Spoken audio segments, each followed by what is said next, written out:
A gente passa quase que o dia e a noite vendo, ouvindo, escrevendo, falando. Oi, amiga, já tô chegando, tô atrasada. Você vai no fim de semana? A Mari falou que ia. Traz a galera pra cá. Mas na hora que a gente trouxe, não tinha nada. Para que uma mensagem chegue a uma, algumas ou milhares de pessoas, nós usamos uma linguagem verbal, escrita ou falada, ou até mesmo a linguagem não verbal.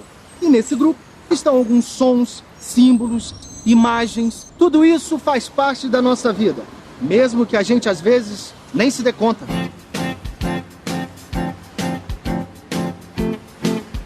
O que você leu nos últimos 5 minutos? Eu vou te falar que eu moro por aqui, toda hora eu tô aqui, eu não li nada. Eu acabei de ler a tela do caixa eletrônico. Nada. O celular, talvez, eu acho. Nenhuma placa referente a uma loja ou uma placa referente ao nome de uma rua? Te juro que nada. Com licença, eu posso te propor um desafio? O desafio vai demorar? Não, é rápido. Tá, pode ser. Tá, você encontraria 10 exemplos de linguagem em apenas um quarteirão? Linguagem? Como assim?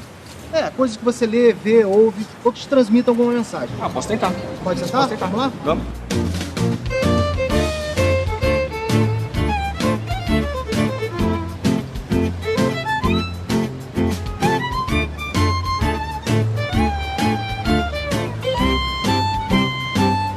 E aí? O que você encontrou pelo caminho? Então, eu encontrei uma placa ali sentido Pinheiros, Pacaembu. Encontrei uma bandeira do estado de São Paulo, umas marcas de roupa e bancos também. Ah, legal. Só que agora nós vamos fazer o mesmo trajeto, só com um pouquinho mais de atenção. Ok. Vamos lá? Vamos embora. Ó, aqui nós já temos um exemplo de linguagem. Uma pichação. Uma placa com nome de rua. Sim. Uma demarcação para vaga de cadeirante. Legal. E aqui um relógio, que também marca a temperatura.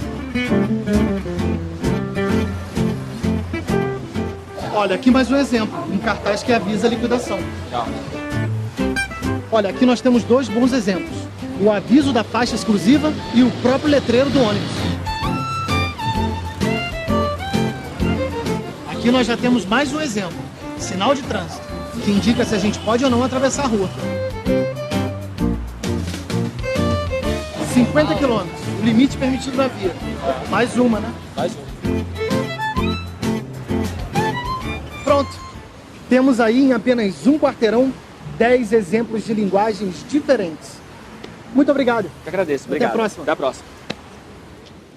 Quando a gente fala em linguagem verbal e não verbal, a gente abre a possibilidade para uma quantidade muito grande de signos. A gente pode falar nos signos sonoros, quando a gente está pensando, por exemplo, na música, ou mesmo nos ruídos que povoam o nosso cotidiano, principalmente nos espaços urbanos.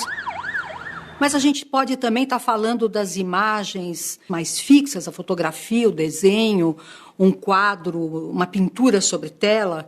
Mas também a gente pode falar da imagem em movimento, o vídeo, o cinema, da palavra na sua dimensão sonora e escrita. Quer dizer, a gente vive mergulhado nos signos de toda a natureza. As linguagens verbal, gestual, visual e sonora podem ser mescladas. Os grafites, por exemplo, são um tipo de linguagem estampada no ambiente urbano. Alguns são só desenhos,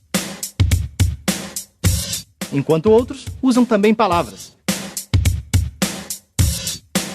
A linguagem verbal se caracteriza pelo uso da palavra, falada ou escrita. E a maneira como essas palavras são usadas é que caracterizam os diferentes gêneros textuais. Os gêneros são aqueles textos que nós reconhecemos como textos familiares, que a gente pode dizer, recebi um e-mail, recebi uma carta, eu li uma notícia no jornal, eu escrevi uma mensagem no SMS para a pessoa. Eu uso os textos e as pessoas reconhecem que tipo de texto é aquilo e para que ele serve. Para identificar os gêneros textuais é preciso saber, antes de mais nada, quem escreve, para quem escreve e o que escreve. E nem precisamos ir muito longe para fazer essa pesquisa. Basta navegar na internet. Tem notícias, horóscopo. Opa, vou aproveitar para ver as previsões do meu signo. Não tenha medo de conversar com um garoto. Na escola, nada será conseguido sem esforço. Dedique-se. Mas espera aí. Essa previsão não serve para mim. Eu não sou uma garota e nem estou mais na escola. É que esse horóscopo está numa página de revistas para jovens. Quando a gente vai escolher palavras, ou fazer títulos, ou escolher fotos, a gente está levando em consideração a idade da menina, o jeito com que ela fala com as amigas dela. Então a gente traz um pouco da linguagem dela, das gírias que elas usam, da forma como elas se dirigem aos ídolos, ou a moda e a beleza, e isso vem para o nosso vocabulário. O texto, ele só realiza a minha intenção na medida em que o meu leitor ou o meu ouvinte compreendem isso que eu estou falando, porque compartilham de um mesmo conhecimento. Então, o esforço de quem escreve é isso, é de fazer com que o leitor entenda o que ele quer dizer, porque ele não estará presente e o texto tem que ter essa autonomia de valer por si só. Se é um texto bom, ele vai cumprir a sua função. Viu só? É preciso escolher as palavras certas de acordo com a mensagem que queremos passar e com o público que queremos alcançar. E isso vale até para as piadas. Outro dia, eu fui numa loja, estava cheinha. Eu super entusiasmada para comprar meu primeiro computador, já bem animada. Aí eu cheguei pro rapaz e falei, querido, quem pode me vender um topless? Aí o menino parou e falou, hã? Aí eu disse, o topless, aquele de botar no colo, que você fica digitando assim, bota na mesa, leva pra lá, leva pra cá. Ele falou, um laptop? Eu falei, é isso mesmo. Aí a loja toda começou a rir da minha cara. Eu ri também, porque eu posso ser burra, mas quem tinha o dinheiro pra comprar era eu. Essa piada não poderia ser contada há 100 anos atrás, porque nem existia computador naquela época. Vamos ver outro exemplo de como o texto nos revela a época em que foi escrito. Esse anúncio de emprego é de 1835. Oferece-se uma pessoa com boa letra para promptar alguma escrituração mercantil ou para ajudar algum outro escriturário. Anunciem ou procurem na Rua do Ouvidor 63. E esse outro é de 2014. Auxiliar de escritório. Experiência em atendimento ao público, Excel, Word. Contato pelo celular ou por e-mail auxiliar@escritório.com. De cara a gente percebe que a grafia das palavras mudou bastante. A gente não escreve mais uma com H e também não colocamos mais o P antes do T.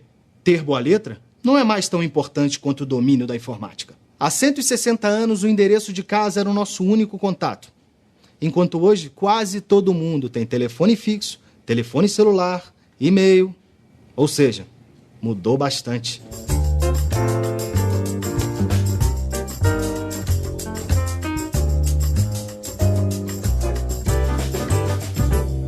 O que acontece quando um texto está totalmente fora de contexto? Quando a gente pensa, por exemplo, na linguagem ou nas diferentes situações comunicativas, interfere também com quem eu estou falando e a natureza dessa interação. Então, dependendo de com quem eu falo, eu vou utilizar um determinado registro de maior ou menor formalidade. E é isso que vai regular o uso, por exemplo, da gíria. A gíria pode se mostrar muito eficiente numa relação interpessoal com colegas, amigos, familiar, mas pode não ser adequada numa situação em que eu estou sendo entrevistado para conquistar uma vaga de trabalho, por exemplo. Escrevi um e-mail pro meu chefe, só que eu escrevi do jeito que eu falo, né? Aí já mandei o e aí, velho, é nós na fita. Aí ele pegou, já ficou bravão, me chamou na sala dele, falou que ele era jovem, que ele escrevia muito melhor do que eu. Na hora, foi mal.